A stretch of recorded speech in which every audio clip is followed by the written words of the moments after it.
इंद्रप्रस्थ। जब हस्तिनापुर का बंटवारा हुआ, धृतराष्ट्र ने पांडवों को हस्तिनापुर से बाहर का एक निर्जन और बंजर इलाका दिया, खांडवप्रस्थ। चारों ओर घने जंगल, विषैले सर्प, भयंकर नाग और जंगली पशु। दुर्योधन और धृतराष्ट्र को यकीन था पांडव यहाँ कभी समृद्ध नगर नहीं बना पाएंगे। लेकिन दोस्तों, पांडवों की ताकत केवल धनुष बाण में नहीं थी, उनकी सबसे बड़ी शक्ति थी मेहनत, परिश्रम और धर्म। उन्होंने संकल्प लिया कि इस वीराने को स्वर्ग से भी सुंदर नगरी बनाएंगे। सबसे पहले उन्होंने खांडव वन की सफाई की। इस काम में उन्हें श्री कृष्ण और अग्निदेव का सहयोग मिला। अर्जुन और कृष्ण ने मिलकर वन को जलाया। नागराज तक्षक के सिवा बाकी सबको बाहर निकाल दिया गया और फिर उसी भूमि पर इंद्रप्रस्थ की नींव रखी गई।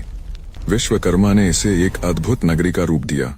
सोने चांदी से जड़े महल, चौड़े मार्ग, चमचमाते प्रासाद और भव्य सभाएं इंद्रप्रस्थ की सबसे बड़ी पहचान थी। माया सभा, जिसे असुरमय दानव ने स्वयं बनाया था, इतनी अद्भुत कि देवताओं की सभाएं भी इसके सामने फीकी पड़ जाएं।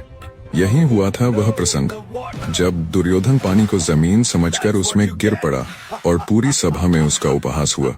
यही घटना उसकी ईर्ष्या और जलन को और बढ़ाती गई।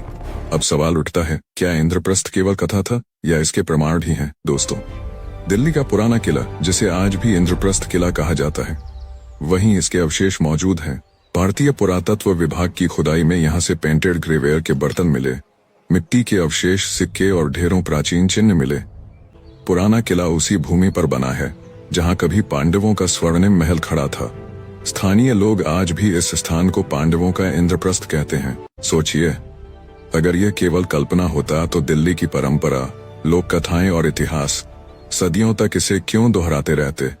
आज जब आप पुराना किला देखते हैं तो आपको सिर्फ टूटी दीवारें और खंडहर नजर आते हैं, लेकिन अगर दिल से सुने तो उन दीवारों में अब भी पांडवों की गूंज सुनाई देती है।